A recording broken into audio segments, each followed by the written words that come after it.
Bible एक वर्ष में।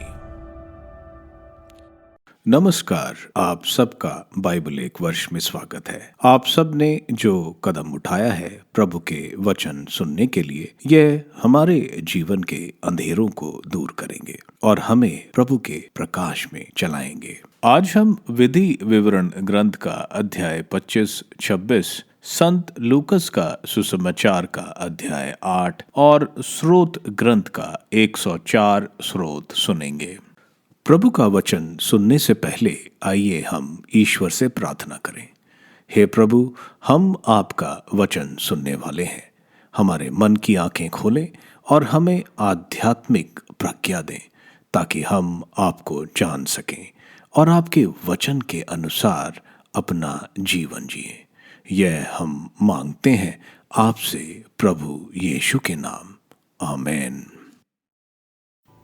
विधि विवरण ग्रंथ अध्याय 25। यदि लोगों में कोई झगड़ा हो और वे न्याय करने के लिए न्यायालय जाए तो न्यायाधीश निर्णय करेगा। वह निर्दोष को निर्दोष और दोषी को दोषी घोषित करे।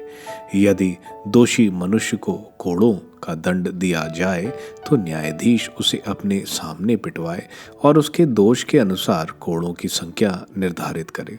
वह 40 कोड़े तक लगवा सकता है, अधिक नहीं। कहीं ऐसा ना हो कि अधिक कोड़ों के कारण तुम्हारे भाई को तुम्हारे सामने नीचा दिखाया जाए। तुम द्वारी करते बैल के मुंह पर मोहरा नहीं लगवाओगे। नियोग। यदि कई भाई एक साथ रहते हों और उनमें कोई निसंतान मर जाए तो मृतक की पत्नी का विवाह परिवार से बाहर के किसी पुरुष से ना किया जाए। उसके पति का भाई उसके पास जाए और नियोग की प्रथा के अनुसार उसके साथ विवाह करे। उसका पहला पुत्र उसके मृत भाई का पुत्र माना जाएगा और इस प्रकार इज़राइल में उसका नाम लुप्त नहीं होगा। यदि वह व्यक्ति अपनी भाभी से विवाह करना नहीं चाहता तो उसकी भाभी नगर के फाटक पर नेताओं के पास जाकर यह कहे, मेरा देवर अपने भाई का वंश इज़राइल में चलने नहीं देता। वह नियोग की प्रथा के अनुसार मेरे साथ विवाह करना अस्वीकार करता है। नगर के नेता उसे बुलाकर इस विषय में उससे पूछताछ करें। यदि वह हठ करते हुए कहे, मैं उससे विवाह करना नहीं चाहता, तो उसकी भाभी नेताओं के सामने उसके पास जाए, उसके पैरों से जूते उतारे, उसके मुंह पर थूके और कहे, उस व्यक्ति के साथ ऐसा किया जाता है जो अपने भाई का वंश चलाने नहीं देता। इज़राइल में उसका यह नाम रखा जाएगा, वह व्यक्ति जिसके जूते उतारे गए। कुछ और आदेश। यदि दो पुरुष आपस में मारपीट करें और किसी पुरुष की पत्नी अपने पति को मारने वाले के हाथों से छुड़ाने के लिए अपना हाथ बढ़ाकर उसका गुप्तांग पकड़ ले तो उसका हाथ काट डाला जाए। तुम उस पर दया नहीं करोगे। तुम अपनी थैली में 2 प्रकार के बाट, एक हल्का और एक भारी नहीं रखोगे। अपने घर में 2 प्रकार के नाप नहीं रखोगे, अर्थात घट भड़ नाप के। तुम्हारे बाट, नाप आदि पूरे पूरे ठीक ठाक तौल के और पूरे पूरे ठीक ठाक नाप के हों, जिससे तुम उस देश में दीर्घायु हो सको जिसे प्रभु तुम्हारे ईश्वर तुम्हें देने वाला है। प्रत्येक जो जैसा करेगा, प्रत्येक जो अन्याय करेगा, वह प्रभु तुम्हारे ईश्वर की दृष्टि में घृणित होगा। अमलेकियों ने तुम्हारे साथ मिस्र से निकलते समय जो कुछ किया था उसे याद रखो। उन्होंने तुम पर उस समय आक्रमण किया जब तुम यात्रा करते करते थके मांदे थे और उन्होंने तुम में उन लोगों को जो पीछे रह गए थे तुमसे अलग कर दिया। वे ईश्वर पर श्रद्धा नहीं रखते थे। इसलिए जब प्रभु तुम्हारा ईश्वर तुम्हें अपने आसपास के सब शत्रुओं से छुड़ाकर उस देश में शांति प्रदान करे जिससे प्रभु तुम्हारा ईश्वर तुम्हें विरासत के रूप में देने वाला है, तो तुम आकाश के नीचे अमालेकियों का स्मृति मिटा दोगे। तुम यह नहीं भूलोगे। विधि विवरण ग्रंथ अध्याय 26 प्रथम फल। जब तुम उस देश में पहुंच गए हो जिसे प्रभु तुम्हारा ईश्वर तुम्हें विरासत के रूप में देने वाला है, और तुम उस पर अपना अधिकार कर उसमें बस गए हो, तब जो देश प्रभु तुम्हारा ईश्वर तुमको देने वाला है उसकी भूमि की उपज के प्रथम फल एक टोकरी में रखकर उस स्थान ले जाओगे जिसे प्रभु अपना नाम स्थापित करने के लिए चुनेगा। वहां पहुंचने पर तुम उस समय सेवा करने वाले याजक के पास जाकर कहोगे, आज मैं प्रभु अपने ईश्वर के सामने घोषित करता हूं कि मैं उस देश में आ गया जिसे हमें देने की प्रभु ने हमारे पूर्वजों से प्रतिज्ञा की थी। याजक तुम्हारे हाथ से टोकरी लेकर उसे तुम्हारे प्रभु ईश्वर की वेदी के सामने रख देगा। तब तुम लोग अपने प्रभु ईश्वर के सामने यह कहोगे, हमारे पूर्वज अरामी यायावार थे। जब वे शरण लेने के लिए मिस्र देश में बसने आए तो थोड़े थे, किंतु वे वहां एक शक्तिशाली बहुसंख्यक तथा महान राष्ट्र बन गए। मिस्र के लोग हमें सताने, हम पर अत्याचार करने और हमको कठोर बेगार में लगाने लगे। तब हमने प्रभु की, अपने पूर्वजों के ईश्वर की दुहाई दी। प्रभु ने हमारी दुर्गति, दुख, तकलीफ तथा हम पर किया जाने वाला अत्याचार देखकर हमारी पुकार सुन ली। आतंक फैलाकर और चिन्ह तथा चमत्कार दिखाकर प्रभु ने अपने बाहुबल से हमें मिस्र से निकाल लिया। उसने हमें यहाँ लाकर यह देश जहाँ दूध और मधु की नदियां बहती हैं दे दिया। प्रभु, तूने मुझे जो भूमि दी है उसकी फसल के प्रथम फल मैं तुझे चढ़ा रहा हूँ। यह कहकर तुम उन्हें अपने प्रभु ईश्वर के सामने रखोगे और अपने प्रभु ईश्वर को दंडवत करोगे। इसके बाद तुम लेवियों और अपने बीच रहने वाले प्रवासियों के साथ उन सब वरदानों के लिए आनंद मनाओगे जिन्हें प्रभु तुम्हारे ईश्वर ने तुम्हें और तुम्हारे परिवार को दिया है। त्रिवर्षीय दशमांश का समर्पण।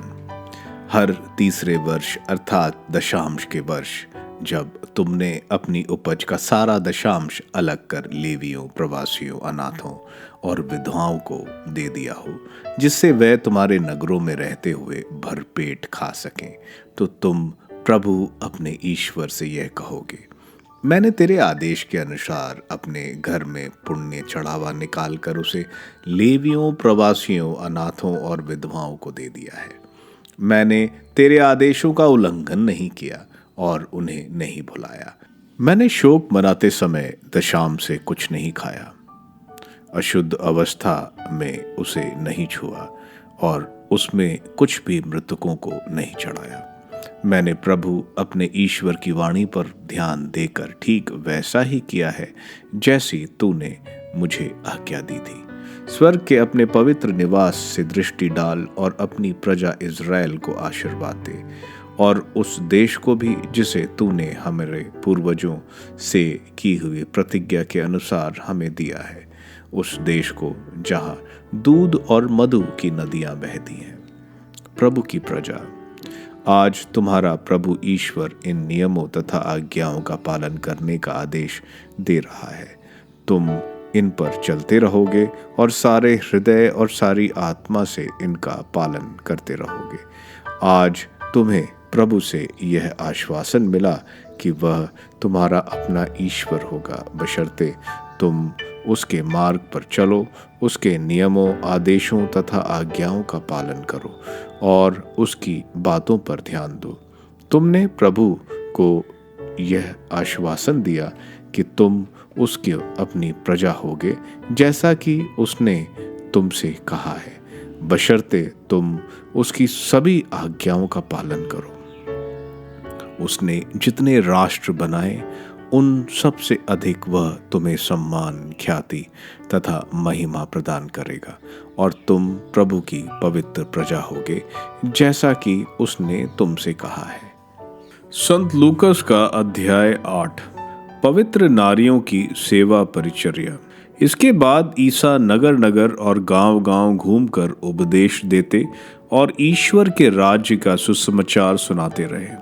12 प्रेरित उनके साथ थे और कुछ नारियां भी, जो दुष्ट आत्माओं और रोगों से मुक्त की गई थी। मरियम, जिसका नाम मगदलीना था और जिससे 7 उपदूत निकाले थे, हेरोद के खारिंदा कूसा की पत्नी योहन्ना, सुसाना और अनेक अन्य नारियां भी, जो अपनी संपत्ति से ईसा और उनके शिष्यों की सेवा परिचर्या करती थीं।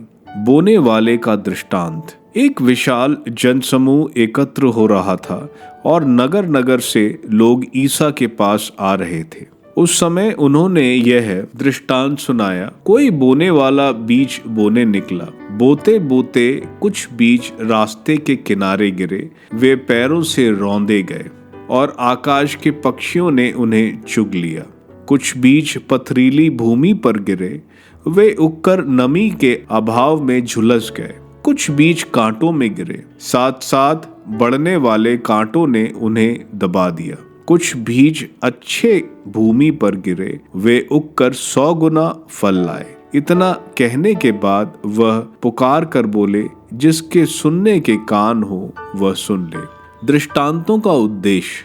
शिष्यों ने उनसे इस दृष्टांत का अर्थ पूछा। उन्होंने उनसे कहा, तुम लोगों को ईश्वर के राज्य का भेद जानने का वरदान मिला है। दूसरों को केवल दृष्टांत मिले हैं, जिसे वे देखते हुए भी नहीं देखें और सुनते हुए भी नहीं समझे। बोने वाले के दृष्टांत की व्याख्या।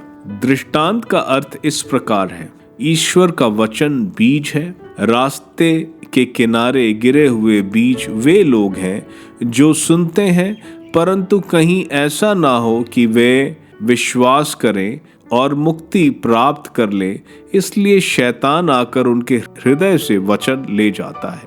चट्टान पर गिरे हुए बीज वे लोग हैं जो वचन सुनते और प्रसन्नता से ग्रहण करते हैं, किंतु जिनमें जड़ नहीं है। वे कुछ ही समय तक विश्वास करते हैं और संकट के समय विचलित हो जाते हैं। कांटों में गिरे हुए बीज वे लोग हैं जो सुनते हैं, परंतु आगे चलकर वे चिंता, धन संपत्ति और जीवन का भोग विलास से दब जाते हैं और परिपक्वता तक नहीं पहुंच पाते। अच्छी भूमि पर गिरे हुए बीज वे लोग हैं जो सच्चे और निष्कपट हृदय से वचन सुनकर सुरक्षित रखते हैं और अपने धैर्य के कारण फल लाते हैं।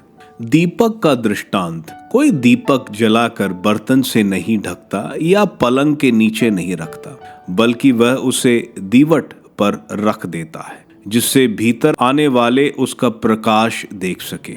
ऐसा कुछ भी छुपा हुआ नहीं है जो प्रकट नहीं होगा, और ऐसा कुछ भी गुप्त नहीं है जो नहीं फैलेगा और प्रकाश में नहीं आएगा। तो इसके संबंध में सावधान रहो कि तुम किस तरह सुनते हो, क्योंकि जिसके पास कुछ है उसी को और दिया जाएगा, और जिसके पास कुछ नहीं है उससे वह भी ले लिया जाएगा जिसे वह अपना समझता है। ईसा के संबंधी। ईसा की माता और भाई उनसे मिलने आए, किंतु भीड़ के कारण उनके पास नहीं पहुंच सके। लोगों ने उनसे कहा, आपकी माता और आपके भाई बाहर हैं, वह आपसे मिलना चाहते हैं। उन्होंने उत्तर दिया, मेरी माता और मेरे भाई वही हैं जो ईश्वर का वचन सुनते और उसका पालन करते हैं। आंधी को शांत करना। ईसा एक दिन अपने शिष्यों के साथ नाव में बैठ गए और उनसे बोले, हम झील के उस पार चलें। वे चल पड़े। नाव चल रही थी और ईसा सो गए। तब झील में झंझावट उठा, नाव पानी से भरी जा रही थी और वे संकट में पड़ गए। शिष्यों ने ईसा के पास आकर उन्हें जगाया और कहा, गुरुवर गुरुवर, हम डूब रहे हैं। वे जाग गए और उन्होंने वायु तथा लहरों को डांटा। वे थम गई और शांति छा गई। तब उन्होंने अपने शिष्यों से कहा, तुम लोगों का विश्वास कहाँ है? उन पर भय छा गया और वे अचंभे में पड़कर आपस में यह कहते रहे, आखिर यह कौन है? ये वायु और लहरों को भी आज्ञा देते हैं और वे इनकी आज्ञा मानती हैं। गरेसा का अबदूतग्रस्त। वे नाव से उतरकर गेरसोनिया के प्रदेश पहुंचे, जो झील के उस पार गलीलिया के सामने है। ईसा ज्यों ही भूमि पर उतरे, उस नगर का एक अबदूतग्रस्त मनुष्य उनके पास आया। वह बहुत दिनों से कपड़े नहीं पहनता था और घर में नहीं मकबरों में रहा करता था।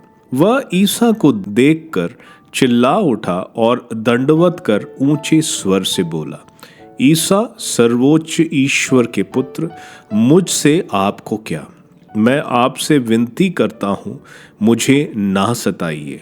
क्योंकि ईसा अशुद्ध आत्मा को उस मनुष्य से निकल जाने का आदेश दे रहे थे। अशुद्ध आत्मा उसे बार बार लग जाता था और वश में रखने के लिए लोग उसे जंजीरों और बेड़ियों से जकड़ देते थे, किंतु वह अपने बंधनों को तोड़ देता था और अशुद्ध आत्मा उसे निर्जन स्थानों में ले जाया करता था। ईसा ने अबदूत से पूछा, तेरा नाम क्या है? उसने कहा, सेना, क्योंकि उस मनुष्य में बहुत से अबदूत घुस आए थे। वह ईसा से अनुनय विनय करते रहे कि वह उनको अथाह गर्त में जाने का आदेश न दे। वहां पहाड़ी पर सूअरों का एक बड़ा झुंड चर रहा था। उन्होंने ईसा से विनती की कि वह उन्हें सूअरों में घुसने की अनुमति दे। ईसा ने अनुमति दे दी। तब अबदूत उस मनुष्य से निकलकर सूअरों में जा घुसे और वह झुंड तेजी से ढाल पर से झील में कूद पड़ा और डूबकर मर गया। यह देखकर सूअर चराने वाले भाग गए और उन्होंने नगर तथा बस्तियों में इसकी खबर फैला दी। लोग ये सब देखने निकले।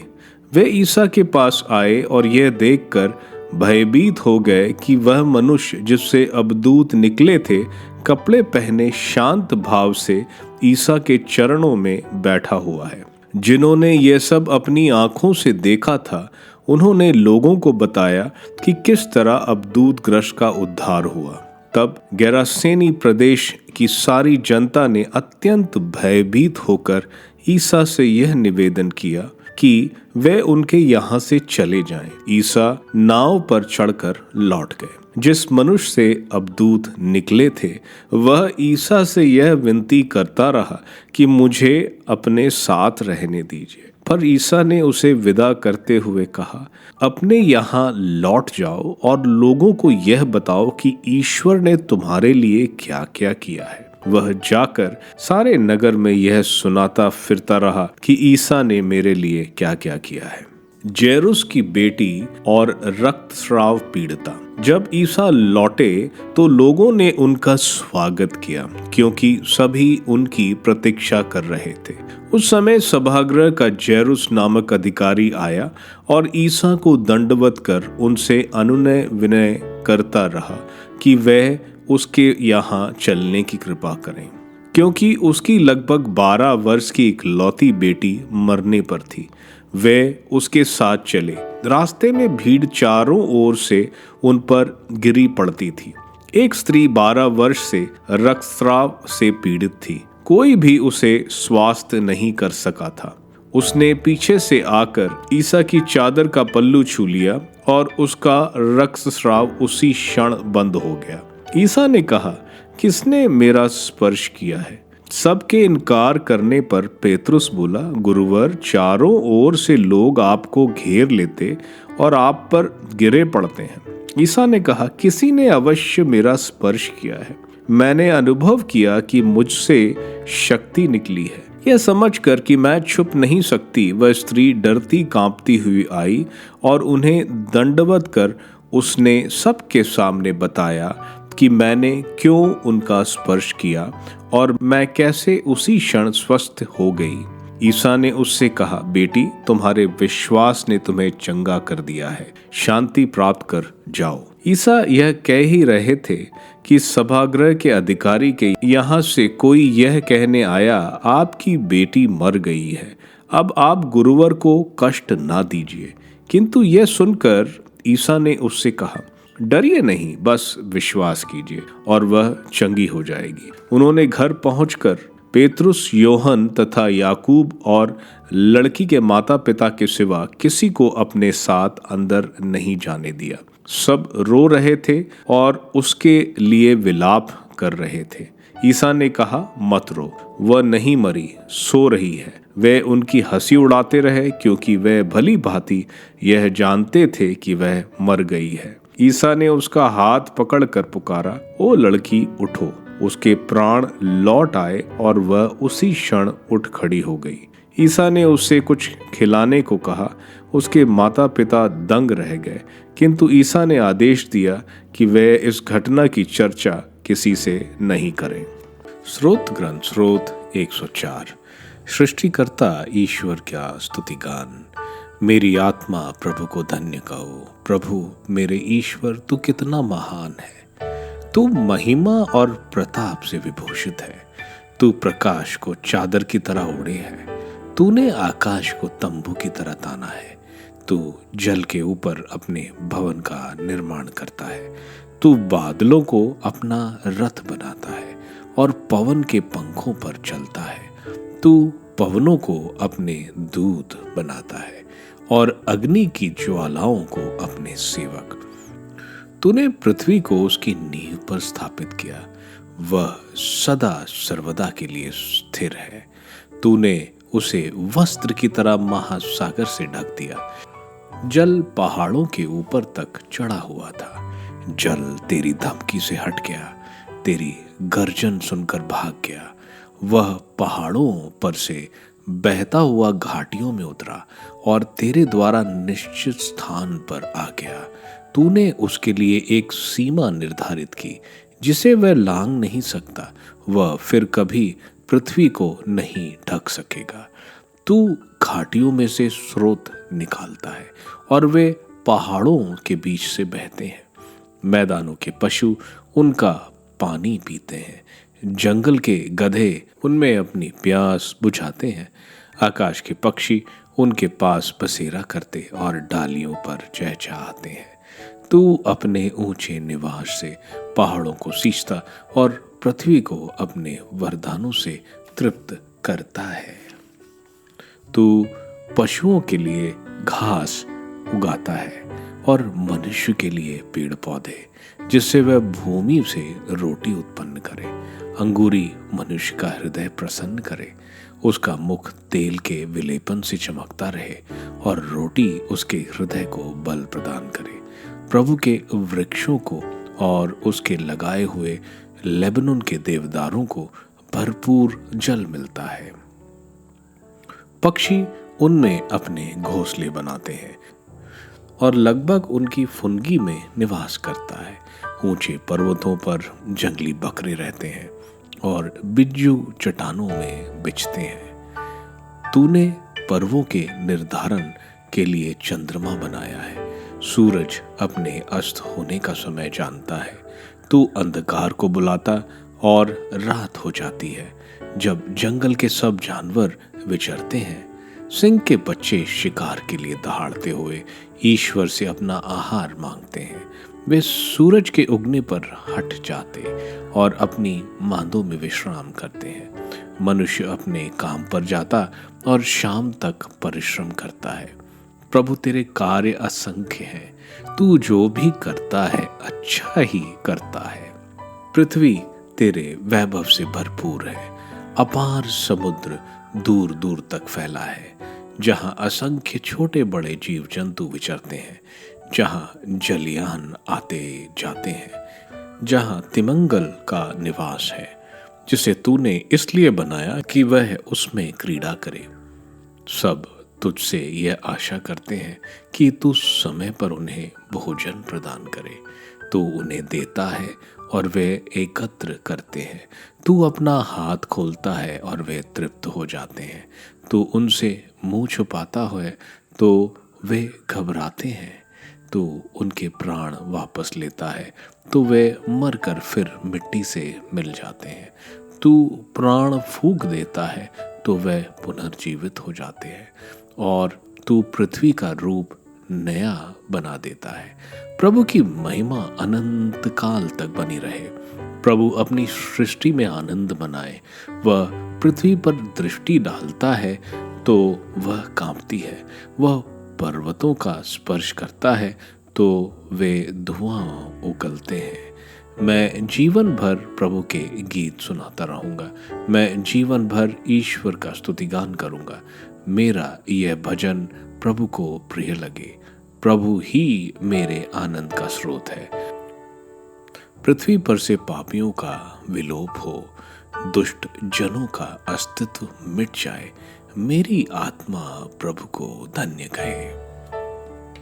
विधि विवरण ग्रंथ के 25वें अध्याय में हम देखते हैं, अगर झगड़े में कोई दोषी पाया जाता है तो उसको 40 कोड़े लगेंगे, ज्यादा नहीं, और यह सजा जज के सामने होती है। प्रभु के समय में इसको 39 यानी 39 था, ताकि उस व्यक्ति को ज्यादा नहीं मारा जाए। इसके बाद बोला जा रहा है कि बैल अगर धान निकाल रही है तो उसको उस धान या अनाज से कुछ खाने दो, उसका मुंह बंद नहीं करो। यही हम देखते हैं संत पौलुस बोलते हैं कि कलीसिया को पुरोहितों का ख्याल रखना चाहिए। कुरिन्थियों के नाम संत पौलुस के पहले पत्र अध्याय 9 वचन 14 में लिखा है कि जो प्रभु का सुसमाचार सुनाते हैं वह उसी से ही अपना जीवन व्यापन करें। आगे हम देखते हैं कि अगर किसी औरत के पति की मृत्यु हो जाती है और उसको कोई संतान नहीं है तो उसका विवाह घर के बाहर नहीं होगा, उसके भाई से ही होगा, और उसके पुत्र का नाम मृतक भाई के नाम पर होगा, ताकि उस मृतक भाई का भी वंश चले। और अगर ये भाई शादी करने को तैयार नहीं है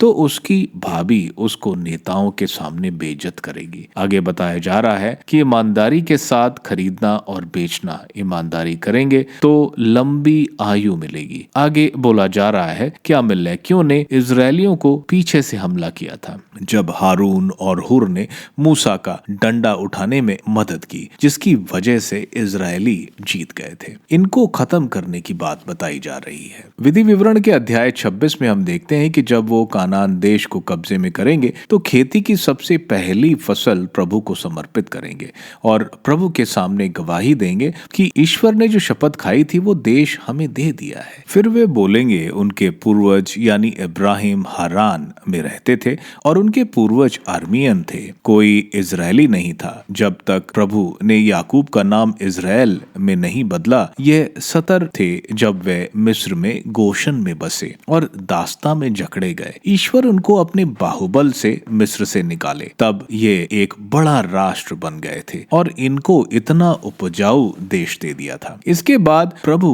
की आराधना करो और खुशी के साथ लेवी और प्रवासियों के साथ आनंद मनाओ और सबके साथ भोज खाओगे। तीसरे वर्ष एक और दशांश दिया जाता है जो लेवियों, विधवाओं, अनाथों और प्रवासियों को दिया जाता है। इसके बाद वे ईश्वर के सामने बोलेंगे कि उन्होंने सारा दशांश दिया और प्रभु से आशीर्वाद की विनती करेंगे। दशांश के बारे में प्रभु बोलते हैं मलाकी के ग्रंथ के अध्याय 3 में कि तुम दशांश लाओ और मेरी परीक्षा लो, मैं तुम्हारे भंडारों में अनाज भर दूंगा। आगे बोला जा रहा है कि प्रभु की आज्ञाओं को पूरे हृदय से पालन करो तो प्रभु तुम्हारे ईश्वर होंगे और तुम उनकी प्रजा होगे, जैसे उन्होंने वायदा किया था। संत लूकस के अध्याय 8 में हम देखते हैं कुछ स्त्रियां भी प्रभु के साथ सुसमाचार फैलाने के लिए आती हैं। उस समय स्त्रियों को बहुत बंदिश में रहना पड़ता था। वह प्रार्थना करने मंदिर जाती, उनके लिए एक अलग जगह निर्धारित की गई थी, वहीं से वह प्रार्थना कर सकती थी। उनकी कोई संपत्ति नहीं होती, सब पति के नाम पर होती है। वे घर से बाहर बिना सर पे कपड़ा डाले और बाल खोल कर नहीं जा सकते, कोई किसी पुरुष से बात नहीं कर सकते। हम देखते हैं प्रभु ने उनको सुसमाचार फैलाने के लिए साथ में लिया। पुराने समय में अगर कोई आध्यात्मिक बात समझानी होती है तो उसको एक कहानी से जोड़कर बोला जाता है ताकि वो आध्यात्मिक बात लोग समझ जाएं। प्रभु एक महान कथाकार, स्टोरी टेलर थे। प्रभु आगे उनको एक दृष्टांत सुनाते हैं जिसको शिष्य समझ नहीं पाते हैं। प्रभु उनको बोलते हैं शिष्यों को यह बातें बताई जा रही हैं, लेकिन फरीसी और बाकी लोग जिनके जिनके हृदय इतने कठोर हो गए हैं वह यह सच नहीं समझ पाएंगे। प्रभु फिर उनको बताते हैं बीज प्रभु का वचन है। प्रभु का वचन अभी प्रभु सुना रहे हैं, बाद में उनके शिष्य सुनाएंगे। कुछ वचन को सुनते हैं लेकिन उस पर विश्वास नहीं करते हैं, इसलिए वह बचाए नहीं जाते। यह बीज रास्ते में गिरने के सदृश है। दूसरा वचन सुनते हैं, विश्वास भी करते हैं, लेकिन उनका विश्वास गहरा नहीं है। जब मुश्किलें पड़ती हैं वे गिर जाते हैं। यानी ये उन बीज की तरह जिनकी जड़ें गहरी नहीं है और जो पत्थर पर गिरते हैं। तीसरे वे बीज हैं जो कांटों पर गिरते हैं। ये वे लोग हैं जो दुनिया की उलझनों की वजह से वे फल नहीं पैदा कर पाते हैं। दूसरी तरफ एक उपजाऊ जमीन यानी वह जिसका हृदय अच्छा है, दूसरों के प्रति उदारता रखता है और जो दृढ़ता से कार्य करता, वह उपजाऊ जमीन के सदृश है जो अधिक फल पैदा करती है। ये वे लोग हैं जो वचन सुनते हैं, उस पर विश्वास करते हैं और उसके अनुसार चलते हैं। आगे प्रभु एक दीपक का दृष्टांत दे रहे हैं। दीपक भी बीज के समान है। जो प्रभु का वचन सुनता और उनको ग्रहण करता है वो प्रकाश से भर जाता है, जो प्रकाश दूसरों को दिखाई देता है। दूसरा, आगे प्रभु बोल रहे हैं जो प्रभु का वचन सुनता है और अच्छे कार्य नहीं करता तो उसकी आशीषें उससे ले ली जाएंगी और दूसरों को दी जाएंगी। इसलिए हम देखते हैं प्रभु का वचन सुनना सबसे जरूरी है, उस पर विश्वास करना और उस वचन के अनुसार अपना जीवन जीना। आगे हम देखते हैं प्रभु बोलते हैं कि मेरा परिवार वो है जो मेरे वचन सुनता और उसके अनुसार कार्य करता है, जो प्रभु ने पहले दृष्टांत में बताया था। इसका यह मतलब नहीं कि माता मरियम जो वहां खड़ी थी वे परिवार का हिस्सा नहीं थी। माता मरियम ने वचन को पूरी तरह माना है और अपनी इच्छा नहीं प्रभु की इच्छा के अनुसार अपना जीवन समर्पित किया है। जैसे माता मरियम बोलती हैं संत लूकास के अध्याय 1 वचन 38 में हम देखते हैं माता मरियम कहती हैं मेरी इच्छा नहीं आपके वचन के अनुसार पूर्ण हो। आगे हम देखते हैं प्रभु अपने शिष्यों को नाव पर चढ़ने और उस पार जाने को बोलते हैं। गलीली की झील समुद्र स्तर से काफी नीचा है।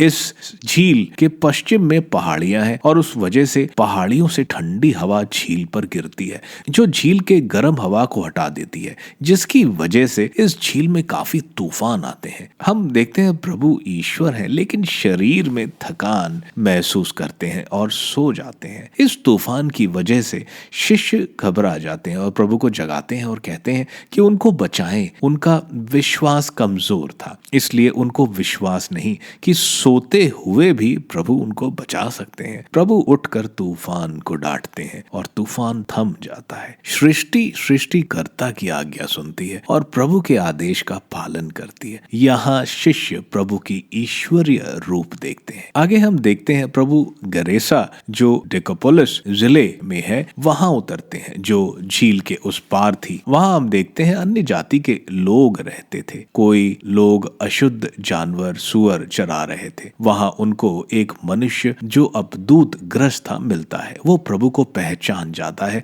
और कहता है कि प्रभु ईश्वर पुत्र हैं और डरते हैं कि प्रभु अंतिम न्याय से पहले उनका न्याय करने आए हैं और प्रभु को बताते हैं कि वो एक लीजियन या सेना तकरीबन 6000 अपदूतों की जो इस मनुष्य के अंदर है। वे विनती करते हैं कि उनको अतःकृत में नहीं भेजें जहां बहुत अपदूत कैद में है। प्रभु मान जाते हैं और उनको सूअरों के झुंड जो पास में था उसमें भेज देते हैं और हम देखते हैं प्रभु बंदियों को छुड़ा रहे हैं। हम देखते हैं इस इलाके के लोग डर जाते हैं और ईश्वर जो वहां थे उनको जाने को बोलते हैं क्योंकि वो अपना व्यवसाय चाहते हैं ना कि ईश्वर को। लेकिन वहां एक व्यक्ति है जो प्रभु को स्वीकारता है। प्रभु बोलते हैं तुम मेरे साथ ना चलो, तुम अपने प्रदेश में जाकर बताओ कि प्रभु ने तुम्हारे लिए क्या किया है। वह इस तरह से सबसे पहला व्यक्ति संत यूहन्ना बपतिस्ता के बाद जो प्रभु का सुसमाचार फैलाता है। इसके बाद कफरनहूम वापस आने पर एक रक्तस्राव से जो 12 साल से पीड़ित थी, जिसने अपनी जिंदगी की पूंजी लाज में निकाल दी, जो हमेशा अशुद्ध स्थिति में रहती है, हम देखते हैं विश्वास के साथ प्रभु के पल्लू छूती है और प्रभु में से शक्ति निकलती है और वो ठीक हो जाती है। प्रभु उसको बोलते हैं, तुम्हारे विश्वास ने तुम्हें चंगा किया है। इसके बाद हम देखते हैं प्रभु जैरुस, जो कफरनहूम के मंदिर का कार्यवाहक था, उसकी बेटी जो 12 वर्ष की थी, जो मर गई थी, उसको प्रभु फिर जिंदा करते हैं। यह चमत्कार दिखाते हैं कितना जरूरी है प्रभु में विश्वास रखना। हम देखते हैं यहाँ प्रभु तूफान को शांत करते हैं, अब दूतों को मुक्ति दिलाते हैं, मुर्दों को जिंदा करते हैं। प्रभु के लिए कुछ भी असंभव नहीं है। स्रोत ग्रंथ के 104 स्रोत एक प्रशंसा का स्रोत है, जो ईश्वर और ईश्वर के द्वारा की गई सृष्टि की प्रशंसा कर रहा है। सबसे पहले स्रोतकार आकाश और उसकी भव्यता, उसके बाद भूमि, फिर प्रकाश, अंधेरा, फिर समुद्र और मृत्यु और जीवन के प्रति ईश्वर की प्रभुता का बखान कर रहा है। स्रोतकार कह रहा है, संसार प्रभु की प्रज्ञा और ईश्वरीय रक्षा से सुचारू रूप से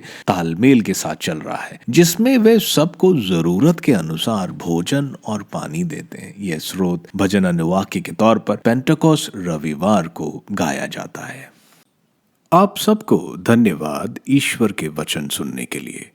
मैं आपसे विनती करता हूं कि आप बाइबल एक वर्ष में को दूसरों के साथ शेयर करें, क्योंकि प्रभु का वचन स्वयं प्रभु यीशु है। प्रभु को दूसरों को देने वालों को प्रभु की आशीष जरूर मिलेगी। मैं आप सबका बड़ी बेसब्री से कल इंतजार करूंगा। धन्यवाद।